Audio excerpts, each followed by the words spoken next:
এমনকি শুধু তাই নয়, ওই আইয়ামে জাহিলিয়াতের যুগে খানায়ে কাবা শরীফের মধ্যে 360টা বুত রেখে দিয়েছিলেন, যার নাম দিয়েছিলেন লাতুবানু মানাতুজ্জা, পানির খোদা, হাওয়ার খোদা ইত্যাদি ইত্যাদি নাম দিয়েছিলেন। আমার ভাইরা, আল্লাহ পাক সিদ্ধান্ত নিয়ে নিলেন, ও আমার ফেরেশতা মণ্ডলীরা শোনো শোনো, আমি আমার রহমাতাল লিল আলামিনকে মা আমিনার গর্ভে থেকে মক্কার জমিনে আমি আল্লাহ ভূমিষ্ঠ করব। জোরে বলতে পারলেন না? ও সোনা বন্ধুরা, আল্লাহ পাক ফেরেশতাদেরকে অর্ডার করে দিলেন, ও আমার ফেরেশতারা শোনো শোনো শোনো, আমি আল্লাহ তোমাদের হুকুম দিয়ে দিলাম, তোমরা রহমতের দরজাটা বন্ধ করে খুলে দাও। রহমতের দরজাটা খুলে দেওয়া হলো। আল্লাহর রহমতে আবার আল্লাহর রহমত, বৃষ্টি শুরু হয়ে গেল।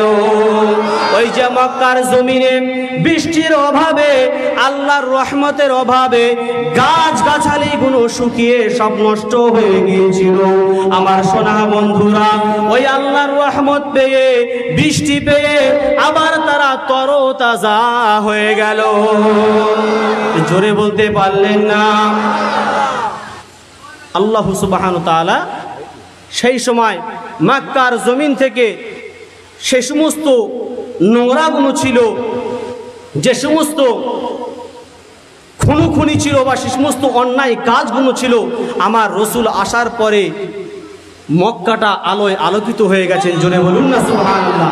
তাই কবি, তিনি কবির ভাষায় বলছেন, নূর নবীজির নূরের চরণ লাগলো যেদিন মদিনায়, লাগলো যেদিন মদিনায়, নূর নবীজির নূরের চরণ লাগলো যেদিন মদিনায়, লাগলো যেদিন মদিনায়, মদিনার ওই লাকাব সেদিন লেগেছে মদিনার গায়।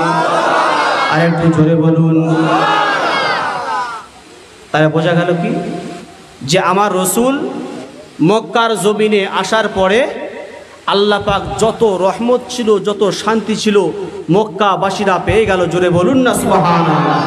এই কবি, তিনি কবির ভাষায় বলছেন, নূর নবীজির নূরের চরণ লাগলো যেদিন মদিনায়, লাগলো যেদিন মদিনায়, মদিনার ওই লাকাব সেদিন লেগেছে মদিনার গায়। কল্যাণ করো ইসলামী দেশ, নূরানি তার পরিবেশ, কল্যাণ করো ইসলামী দেশ, নূরানি তার পরিবেশ, মদিনায় মনোয়ারা নূরে নবী নূরের দেশ, মদিনায় মনোয়ারা নূরে নবী নূরের দেশ। নূর নবীজির দুই কন্যা সাদেকান আর হযরত উসমান, নূর নবীজির দুই কন্যা সাদেকান আর হযরত উসমান, দুই নূরেরই লাকাব পেয়ে হলো তিনি জুন্নুরাইন। কল্যাণ করো ইসলামী দেশ, নূরানি তার পরিবেশ, কল্যাণ করো ইসলামী দেশ, নূরানি তার পরিবেশ, মদিনায় মনোয়ারা নূরে নবী নূরের দেশ, মদিনায় মনোয়ারা নূরে নবী নূরের দেশ।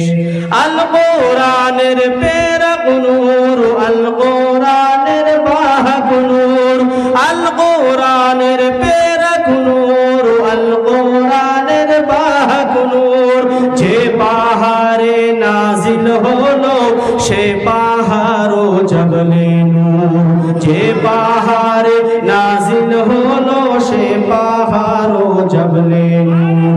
নূর কোরআন নূর নবী মেনে নিলে মানায় বেশ, নূর কোরআন নূর নবী মেনে নিলে মানায় বেশ, মদিনায় মনোয়ারা নূরে নবী নূরের দেশ, মদিনায় মনোয়ারা নূরে নবী নূরের দেশ। ফারিস্তা নূর নবী ও নূর দুয়ের মাঝে সেরা কে, দুয়ের মাঝে সেরা কে। এটা গজল হতে পারে, কিন্তু এর মধ্যে আবার প্রশ্নও জাগবে কি, ফারিস্তা ও নূর, নবী ও নূর দুইয়ের মাঝে সেরা কে? জোরে বলবেন না? সকলে মিলে বলুন না সুবহানাল্লাহ। ফারিস্তা নূর নবী ও নূর দুয়ের মাঝে সেরা কে, দুয়ের মাঝের সেরা কে? এ প্রশ্নের উত্তর পাবে নবীজির মেরাজ থেকে। আমার রাসূল যখন মেরাজে যান, ফারিস্তা কি বলেছিল? ইয়া রাসূলুল্লাহ আপনি যান, আমার আর যাওয়ার ক্ষমতা নেই। কেন না, আমি গেলে আমার যেটা যতটুকু পাওয়ার আছে, আল্লাহ যতটুকু ক্ষমতা দিয়েছে, আমি পুরে ঝলসে শেষ হয়ে যাব। অতএব ইয়া রাসূলুল্লাহ ইয়া হাবিবাল্লাহ আপনি যান। তাহলে বোঝা গেল কি, ফারিস্তা ও নূর, নবী ও নূর দুইয়ের মাঝে সেরা কে? এ প্রশ্নের উত্তরে পেয়ে যাব নবীজির মেরাজ থেকে। জোরে বলুন না সুবহানাল্লাহ। তাই বলছেন ফারিস্তা নূর নবী ও নূর দুয়ের মাঝে সেরা কে, দুয়ের মাঝে সেরা কে? এ প্রশ্নের উত্তর পাবে নবীজির মেরাজ থেকে। সিদরাতে নবীর শুরু, যেখানে জিবরিলের শেষ। সিদরাতে নবীর শুরু, যেখানে জিবরিলের শেষ। মদিনায় মনোয়ারা, নূরে নবী নূরের দেশ। মদিনায় মনোয়ারা, নূরে নবী নূরের দেশ। এক যে আছে নূরের দেশ, নূরের সেথায় নাই গো শেষ। এক যে আছে নূরের দেশ, নূরের সেথায় নাই গো শেষ। মদিনায় মনোয়ারা, নূরে নবী নূরের দেশ। মদিনায় মনোয়ারা, নূরে নবী নূরের দেশ। আকারি দরুদ পড়ি আল্লাহুম্মা সাল্লি ওয়া সাল্লিম বারিক আলা আবদিকা রাসূলিল কারীম রাহমাতাল লিল আলামিন শাফিউল মুসলিমিন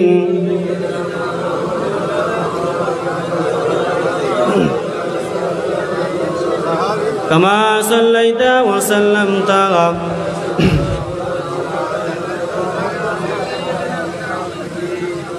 আলহামদুলিল্লাহ, সর্বপ্রথমে সমস্ত প্রশংসা সেই মহান আল্লাহ সুবহানাহু ওয়া তাআলার দরবারে জানাই, যে মহান আল্লাহ পাক আল্লাহ সুবহানাহু ওয়া তাআলা আমাদের সকলকেই ভালোবেসে মোহাব্বত করে এমন একটা সুন্দর মাহফিলে আসার এবং বসার মতো তৌফিক দান করেছে। সেই জন্য আমরা সকলেই জবানটা ছেড়ে দিয়ে সেই মহান আল্লাহর দরবারে শুকরিয়া যাবত করি, বলি আলহামদুলিল্লাহ। তারপরে পরে জানাই অগণিত দরুদ ও সালাম সেই বিশ্ব নেতার প্রতি, সেই বিশ্ব রাসূলের প্রতি। সকলে বলি সাল্লাল্লাহু আলাইহি ওয়াসাল্লাম। ভাই, সর্বপ্রথমে ওয়াজ শুরু করার আগে আমি দুই একটা কথা বলে নিই। দেখুন, আমি তেমন কোনো আলেম নই যে আপনাদের কোরআন ও হাদিসের মাধ্যম দিয়ে বোঝাবো। তেমন কোনো তাফসীর কারিনাওয়ালা আমি নই, তেমন কোনো বক্তাও নই। শুধু হুকুমের পালনের ঊর্ধ্বে দাঁড়তে, হুকুমকে পালন করার উদ্দেশ্যে এই জায়গাতে দাঁড়িয়েছি। যদি আল্লাহ সুবহানাহু ওয়া তাআলা বলার কিছু তৌফিক দান করেন, ইনশাআল্লাহ বলবো। বক্তা এবং শ্রোতা উভয়ে সকলকে আমল করার তৌফিক দান করেন। সকলে বলি আল্লাহুম্মা আমিন। ভাই, পবিত্র কালামুল্লাহ শরীফ থেকে, কোরআনে পাক থেকে একটা আয়াত তেলাওয়াত করেছি। আল্লাহ সুবহানাহু ওয়া তাআলা পবিত্র কোরআনে বলছেন, ওয়া ইন কুনতুম তুহিব্বুনাল্লাহা ফাত্তাবিউনি ইউহিব্বুকুমুল্লাহ। আল্লাহ পাক বলেন যে বান্দা, তোমরা যদি আমাকে ভালোবাসতে চাও, আমাকে মোহাব্বত করতে চাও, ফাত্তাবিউনি ইউহিব্বুকুমুল্লাহ। কি বললেন? একটু আয়াতের দিকে ফলো করবেন। ফাত্তাবিউনি, ফাত্তাবিউ মানে হলো ইত্তেবা করো। কাকে? আমার রসুলকে। জোরে বলুন না সুবহানাল্লাহ। তাহলে আল্লাহ পাক আয়াতের দৃষ্টান্তে কি বোঝাতে চাইছেন? ওয়া ইন কুনতুম তুহিব্বুনাল্লাহা ফাত্তাবিউনি ইউহিব্বুকুমুল্লাহ। আল্লাহ পাক বলছেন তোমরা আমাকে প্যার করতে চাও, আমাকে ভালোবাসতে চাও, আমাকে মহাব্বত করতে চাও, ফাত্তাবিউনি, আমার রসুলকে ইত্তেবা করো, ইউহিব্বুকুমুল্লাহ, আমি আল্লাহ আমাকে ভালোবাসতে পারবে। জোরে বলুন না সুবহানাল্লাহ। তাহলে বোঝা গেল কি যে আমার রসুলকে ইত্তেবা করতে হবে। আমার রসুলের কথাবার্তা, আমার রসুলের চলাফেরা, আমার রসুলের আচরণ, আমার রসুলের ব্যবহার, আমার রসুলের প্রতি মহাব্বত, আমার রসুলের প্রতি ভালোবাসা, আমার রসুলের প্রতি প্যার আমাদেরকে বেশি বেশি করার দরকার আছে কিনা বলেন? আছে। তাহলে প্রথমে একটা হাদিস আমি বলেছি, আল্লাহ রসুল বলছেন, একবার দরুদ শরীফ পড়ার দিনই রাস্তা সরে আসেন, আল্লাহুম্মা সাল্লি ওয়া সাল্লিম, সরে আসেন, একটু মেহরবানি করে সরে সরে আসেন। পাকাটা ঘুরবেন একটু, পাকা পাকা।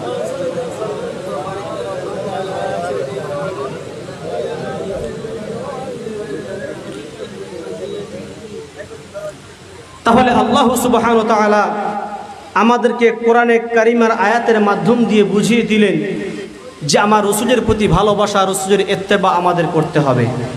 কেমন করে করব?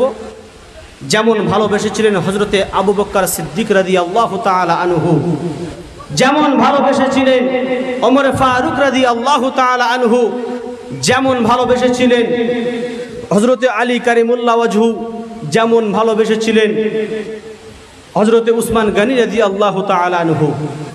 তানাদের ভালোবাসা আর আমাদের ভালোবাসা কিন্তু এক করা যাবে না বাবা। তারপরে হলেও আমরা সেই নবীর উম্মত, সেই নবীর অনুসারী, সেই নবীর সুন্নাহ মেনে আমরা চলি। সেই রসুলকে মহাব্বত, সেই রসুলকে ভালোবাসা আমাকে আপনাকে অবশ্যই করা দরকার আছে কিনা একটু কথা বলুন।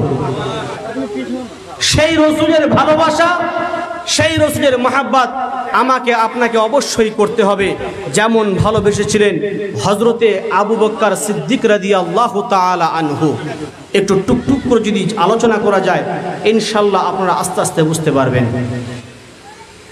ও ভাইজানেরা, জওয়ান যুবকেরা, ও আমার মুরব্বিয়ানেরা, শুনে রেখে দিন বাবা, জেনে রেখে দিন বাবা, বিশ্ব নবী আমার দিন দুনিয়ার বাদশাহ নবী জনাবে মুহাম্মদ রাসূলুল্লাহ সাল্লাল্লাহু তাআলা আলাইহি ওয়াসাল্লাম এক সময় আবু বকরকে ডেকে বলেন, ও বাবা আবু বকর, শোনো শোনো শোনো, আমি রাসূলুল্লাহ জানিয়ে দিলাম, আমি জগৎগুরু জানিয়ে দিলাম, আমি মদিনাওয়ালা জানিয়ে দিলাম, এমন একটা সময় আসবে, এমন একটা দিন আসবে রে বাবা আবু বকর, ওই দিনটা আমাকে এই মক্কা থেকে মদিনায় হিজরত করে চলে যেতে হবে।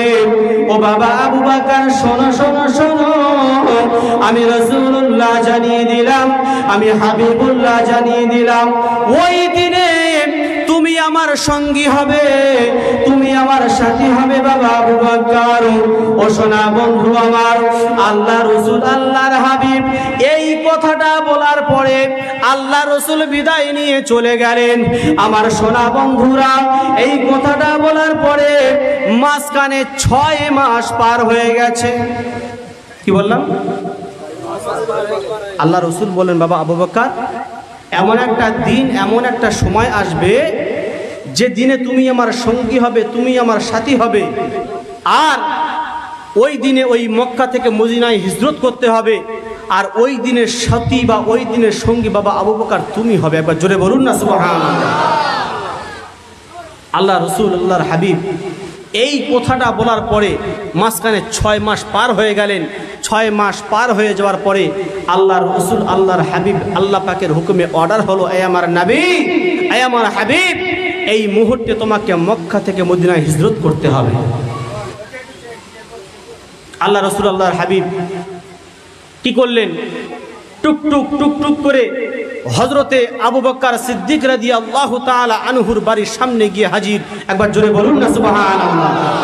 আমার ভাইরা, বিশ্ব নবী আমার দিন দুনিয়ার বাদশাহ নবী জনাবে মুহাম্মদ রাসূলুল্লাহ সাল্লাল্লাহু আলাইহি ওয়াসাল্লাম আবু বকরের ঘরের সামনে গিয়ে একবার সাড়া দিলেন, ও বাবা আবু বকর।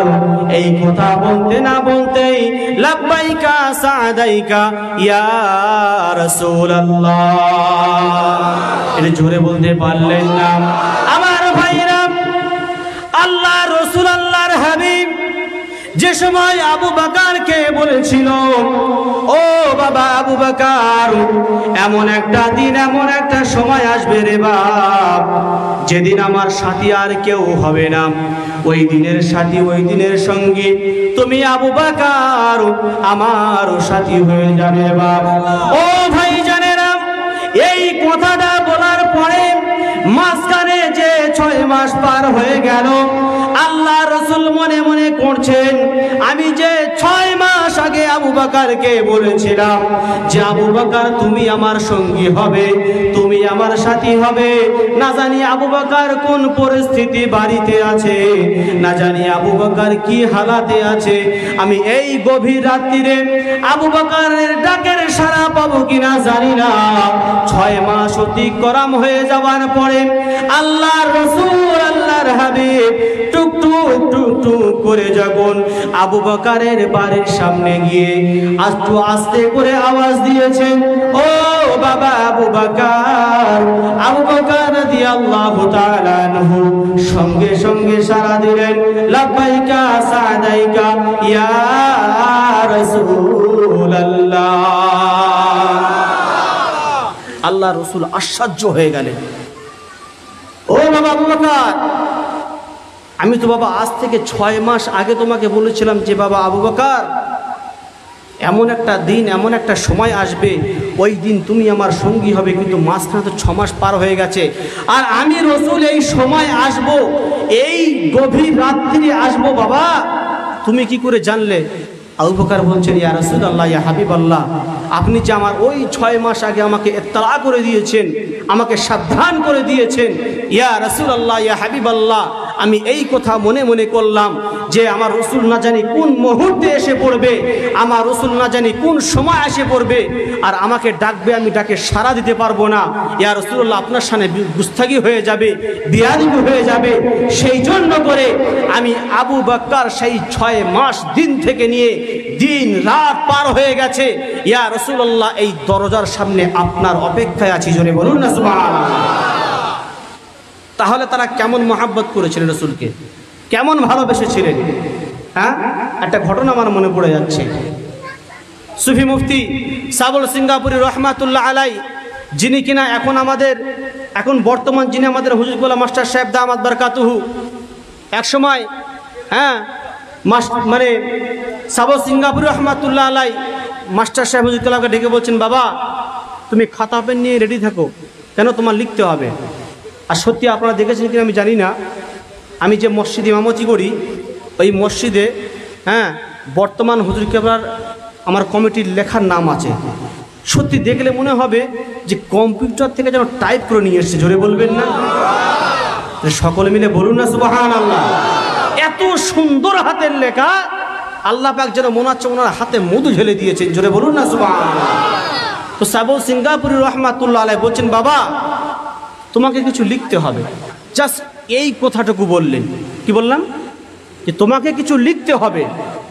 বর্তমান মাস্টার হুজুর রহমাতুল্লাহ আলাই তিনি খাতা আর পেন নিয়ে চুপচাপ মেরে হুজরা মোবারকের সামনে দাঁড়িয়ে আছেন। ঘন্টার পর ঘন্টা পার হয়ে যায়। কি বললাম? ঘন্টার পর ঘন্টা পার হয়ে যায়। ফজরের সময় হুজুর কেবলা যখন দরজা খুলছেন, দেখছেন মাস্টার হুজুর কেবলা দামাত বারাকাতুহু তিনি খাতা পেন নিয়ে দাঁড়িয়ে আছেন। জোরে বলবেন না সুবহানাল্লাহ? আর একটু জোরে বলুন না সুবহানাল্লাহ। কি এবার হঠাৎ তুমি দাঁড়িয়ে আছো কেন? বলছে, হুজুর ওই যে আপনি আমাকে বলেছেন যে বাবা কিছু লিখতে হবে, হুজুর আমি সেইখান থেকে নিয়ে আমি খাতা পেন এখনও নিয়ে দাঁড়িয়ে আছি। কেন না জানি কোন সময় আপনি আমাকে ডাকবেন, আর আপনার ডাকে আমি সাড়া দিতে পারবো না, আপনার ডাকে আমি হাজরা দিতে পারবো না, আপনার সামনে গুস্তাখি হয়ে যাবে। হুজুর আমি সারাটা রাত এই জায়গাটায় দাঁড়িয়ে দাঁড়িয়ে পার করে দিয়েছি। জোরে বলুন না সুবহানাল্লাহ। ভাই পীর কিন্তু এমনি এমনি হওয়া যায় না। হ্যাঁ, পীর কিন্তু এমনি এমনি হওয়া যায় না, অনেক মোরাকাবা মুশাহিদা করার পরে, অনেক তাজিম করার পরে আল্লাহ পাক যাকে পছন্দ করবেন, যাকে ভালোবাসবেন, তাকে কামেল ওলি আল্লাহ বানিয়ে দেবেন। জোরে বলুন না সুবহানাল্লাহ।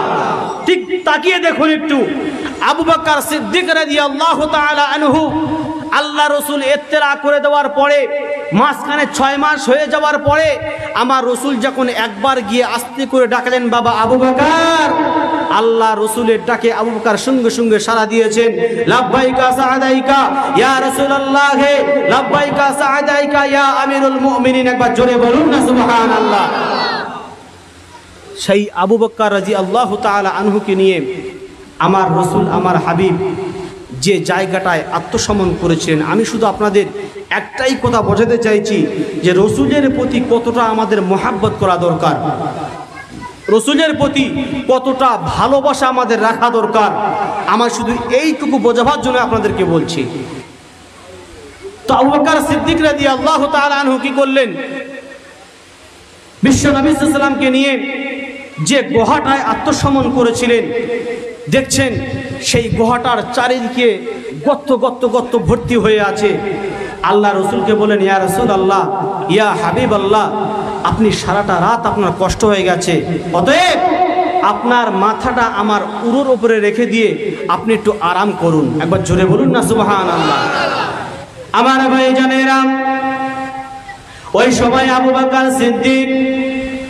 সিদ্দিক আকবর রাদিয়াল্লাহু তাআলা আনহু আল্লাহর নবী, আল্লাহর হাবিবকে বললেন, ইয়া রাসূলুল্লাহ, ইয়া হাবিবাল্লাহ, হুজুর, আপনি আমার উরুর উপরে মাথা রেখে একটু বিশ্রাম করুন। ওই সময় আবু বকর সিদ্দিক রাদিয়াল্লাহু তাআলা আনহু মনে মনে করলেন যে চারিদিকে যে সমস্ত গর্তগুলো হয়ে আছে, না জানি কোন গর্তের মধ্যে দিয়ে কোন বিষধর পোকামাকড় এসে আমার রসুলকে দংশন করবে, আমার রসুল জ্বালা যন্ত্রণা পাবে, আমার রসুল ব্যথা পাবে। না না না, আমি আবু বকর এটা কখনো সহ্য করতে পারবো না। আমার ভাইজানেরা, ওই সময় আবু বকর সিদ্দিক রাদিয়াল্লাহু তাআলা কি বললেন, নিজের গায়ে থেকে জামা মোবারকটা খুলে নিয়ে সমস্ত জামাটা ছিঁড়ে সমস্ত গর্তগুলো বন্ধ করতে লাগলেন। আর একটু জোরে বলুন না সুবহানাল্লাহ।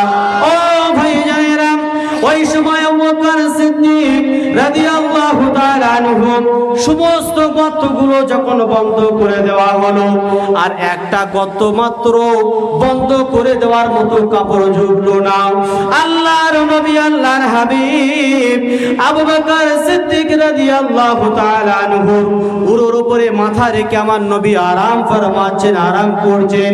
আর আবু বকর সিদ্দিক রাদিয়াল্লাহু তাআলা আনহু সমস্ত গর্তগুলো বন্ধ করার পরে আর একটা গর্ত যতক্ষণ বন্ধ করতে পারলো না, আবু বকর সিদ্দিক রাদিয়াল্লাহু তাআলা আনহু নিজের কদম মোবারকটা নিয়ে ওই গর্তের মধ্যে চাপা দিয়ে আছেন। আর আমার রাসূল, আমার হাবিব আবু বকরের উরুর উপরে মাথা রেখে আমার রাসূল তিনি আরাম করছেন। আর একটু জোরে বলুন না সুবহানাল্লাহ। দেখা গেল সেই গর্তের ভেতর থেকে, যে গর্তের মধ্যে আবু বকর সিদ্দিক রাদিয়াল্লাহু তাআলা আনহু কদমটা দিয়ে চাপা রেখেছিল, ওই গর্তের ভেতর থেকে একটা বিষধর সাপ এসে আবু বকরের পায়ে দংশন করে ফেলল।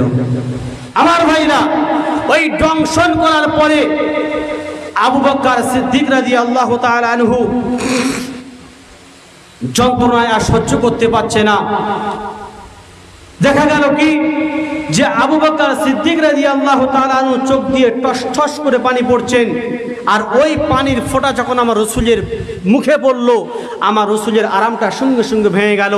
ভেঙে যাওয়ার পরে দেখছেন যে আবু বকরের চোখ দিয়ে টস টস করে পানি পড়ছে। আর আবু বকরকে জিজ্ঞাসা করছে, বাবা আবু বকর, তোমার কি বাড়ির কথা মনে পড়ে গেছে? তোমার কি বিবির কথা মনে পড়ে গেছে?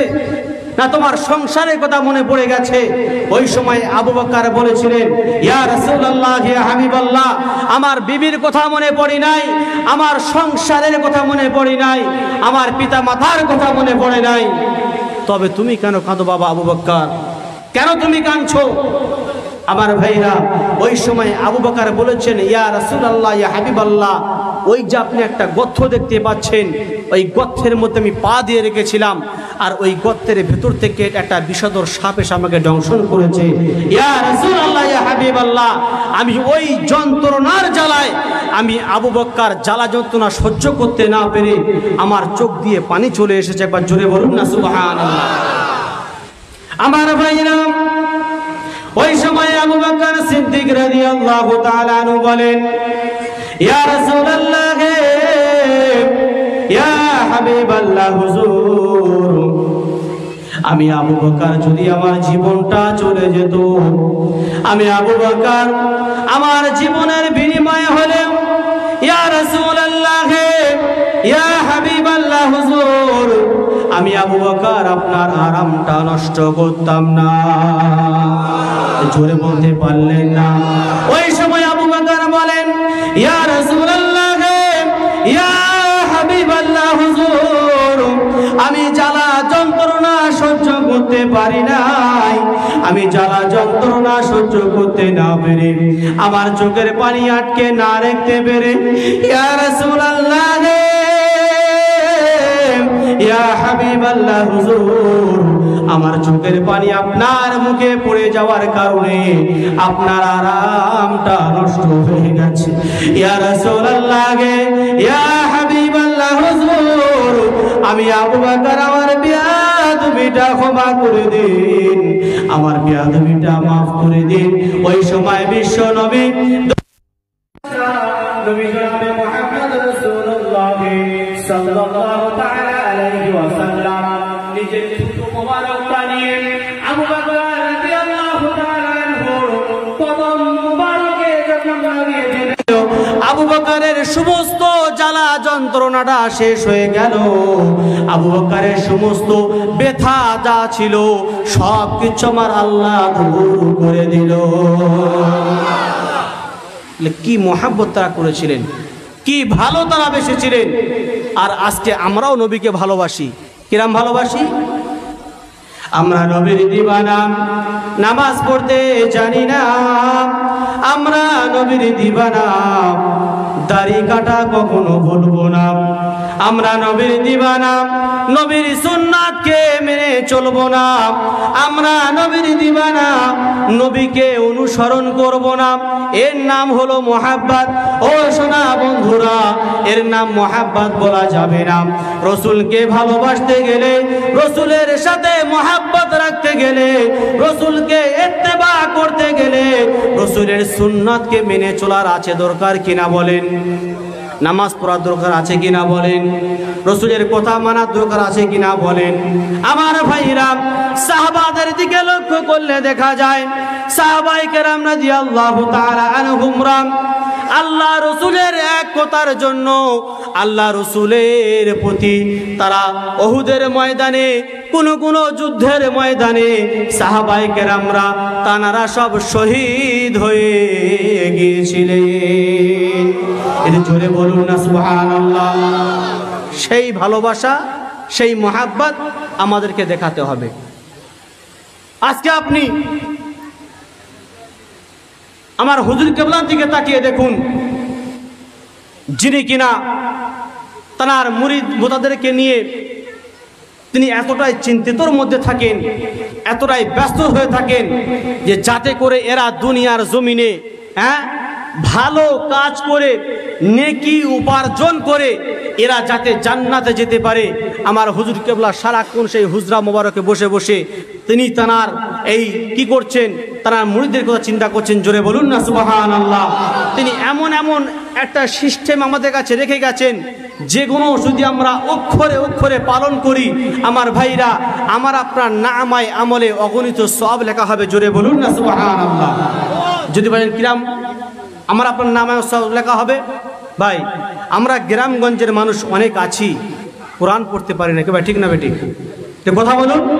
আমরা অনেক মানুষ এমন আছি কোরআন পড়তে পারি না, কিন্তু আমার হুজুর কেবলা তিনি এমন একটা সিস্টেম করে রেখেছেন, এই নামাজের পরে যদি সামান্যতম ওজিফা একটু আমরা পড়তে পারি, আমার আপনার আমল নামায় অগণিত সব লেখা হবে। জোরে বলুন না সুবহানাল্লাহ। কিরকম সব লেখা হয় একটু এক্সাম্পল দিচ্ছি, ভালো করে শুনুন।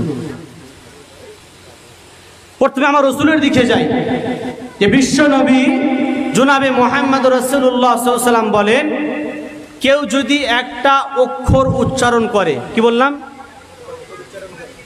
আল্লাহ পাক তার আমল নামায় 10টা নেকি লিখে দেয়। জোরে বলুন। আচ্ছা, আমার হুজুর কেবলা এই যে ওজিফাটা আমাকে দিয়েছেন, আমাদেরকে দিয়েছেন, আচ্ছা তিনি নিজের মন মর্জি বানিয়ে দিয়েছেন? হ্যাঁ, মন মর্জি বানিয়ে দেননি। তিনি আল্লাহ রসুলের হাদিসের দিকে ফলো করে, আল্লাহ রসুলের দিকে ফলো করে তিনি সব কিছু আমাদের কাছে রেখে গেছেন, যে ওজিফাটা বললে আমার আপনার আমল নামায়ে আল্লাহ পাক অগণিত সব লিখে দেন। জোরে বলুন না সুবহানাল্লাহ। যেমন ছোট্ট একটা কথা বলি, আমরা নামাজের পরে যদি শুধুমাত্র সূরা ফাতিহা পড়ি, কি বললাম, যদি শুধুমাত্র সূরা ফাতিহা পড়ি, আলহামদুলিল্লাহি রাব্বিল আলামিন আর রহমানির রহিম।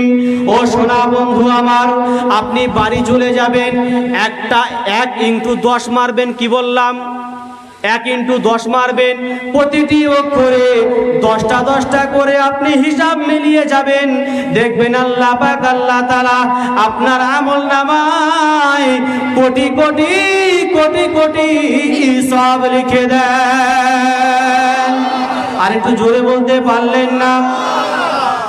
তাই সকল ভাইদের কাছে বিনয় করে বলবো যে আমরা যেন নামাজের পরে হলো সামান্যতম একটু টাইমে আমরা যেন এই কোরআনে ওজিফাটা আমরা আমল করতে পারি। ভাই করবো ইনশাআল্লাহ, ইনশাআল্লাহ। তাই ছোট্ট একটা এক্সাম্পল দিয়ে আমি ছেড়ে দেবো। আচ্ছা বলেন তো, আমরা 5 ওয়াক্ত নামাজের পরে সূরা ইখলাস অর্থাৎ কুল হু আল্লাহু আহাদ, এই সূরাটা পড়ি কি পড়ি না? অনেকে বলে আজান গাছে বানিয়ে দিয়েছে, সব কিছু বানিয়ে দিয়েছে। আমি হাদিস থেকে বলছি, হাদিসটা দেখবেন, বড় বড় ওলামায়ে কেরামদের কাছে আপনি জিজ্ঞাসা করবেন সেটা কি। একসময় সাহাবায়ে কেরামরা আল্লাহ রসুলকে প্রশ্ন করছেন, ইয়া রাসূলুল্লাহ, ইয়া হাবিবাল্লাহ, আপনি যে বললেন যে সূরা ইখলাস কেউ যদি 10 বার পাঠ করে আল্লাহ পাক তার জান্নাতে, কোথায় বললাম, সকলে মিলে বলুন, কোথায় বললাম, আজান গাছি কথা বলছি না, কিন্তু আমি কার কথা বলছি, রসুলের কথা বলছি। আমার রসুল বলছেন, কেউ যদি সারা দিনে 10 বার সূরা ইখলাস পাঠ করে আল্লাহ পাক তার জন্য জান্নাতে সুন্দর একটা মহল করে দেবেন। জোরে বলুন। আর একটু জোরে বলতে পারলেন না? বিশ্ব নবী আরো বলেন, কেউ যদি সারা দিনে ওই সূরা ইখলাস 10 বার যে পাঠ করলো, আর ওই 10 বার পাঠ করার কারণে ওই যে তার জান্নাতে সুন্দর মহল তৈরি করে দেওয়া হলো, ওই মহলটা তার জন্য স্টাম্প মেরে দেওয়া হবে, ওই ঘরটা কেউ কখনো দখল করতে পারবে না। সাহাবায়ে কেরামরা প্রশ্ন করলেন, ইয়া রাসূলুল্লাহ, ইয়া হাবিবাল্লাহ, হুজুর আমরা সারা দিনে যদি 30 বার পাঠ করি তাহলে কি হবে? বিশ্ব নবী বলেন, সারা দিনে 30 বার পাঠ করলে আল্লাহ পাক তোমার জান্নাতে 3টে সুন্দর মহল করে দেবে।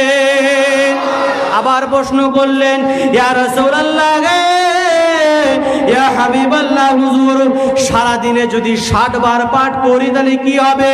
আল্লাহ পাক আল্লাহ রসুল বললেন, ওই 10 বার পড়ার বিনিময়ে আল্লাহ পাক আল্লাহ তাআলা একটা করে তোমার জন্য জান্নাতে মহল তৈরি করে দেবেন। আর একটু জোরে বলুন না সুবহানাল্লাহ। সেই জন্য করে সুফি মুফতি আনগাসী রহমাতুল্লাহ আলাই এই সামান্যতম নুরানি কোরআনে ওজিফা আমাদেরকে দিয়েছেন। আচ্ছা বলেন, আমরা ফজরের পরে সূরা ইখলাস কবার পাঠ করি? 15 বার। তাহলে ওখানেই তো আমরা জান্নাতের মহল তৈরি করে ফেলেছি। জোরে বলুন না সুবহানাল্লাহ। সেই জন্য করে আপনাদের কাছে বিনয় করে বলবো, আমরা সকলেই যেন নামাজের পরে সামান্যতম হলে এই নুরানি কোরআনে ওজিফা আমল করবো ইনশাআল্লাহ। আর আমার মুর্শিদ যে কথাটা বলেছেন যে বিনা কাজায় 5 ওয়াক্ত নামাজ এবং নামাজের পরে সামান্যতম ওজিফা আর সাধ্যমতো পরেশগারি, তাকওয়ার হালাল খানা, এই 5টা জিনিস বা 4-5টা জিনিস মেনটেন করে যদি আমরা চলি আর সামান্যতম ঈমান নিয়ে যদি মরতে পারি, ইনশাআল্লাহ আল্লাহ পাক আমাকে আপনাকে জান্নাতবাসী করবেন। জোরে বলুন না সুবহানাল্লাহ।